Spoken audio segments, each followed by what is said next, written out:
Reading from the letter of St. Paul to the Ephesians.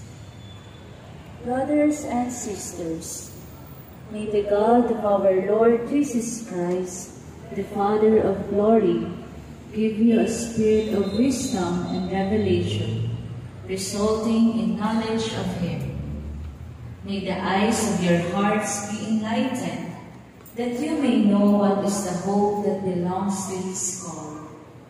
What are the riches of glory in His inheritance among the holy ones? And what is the surpassing greatness of His power for us who believe?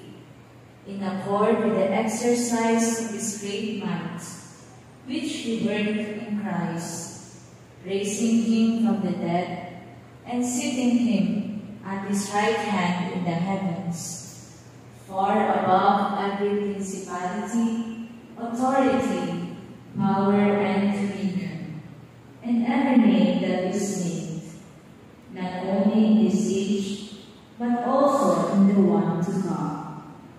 And He put all things beneath His feet, and gave Him as head over all things to the church, which is His body, the fullness of the one who fills all things in every way.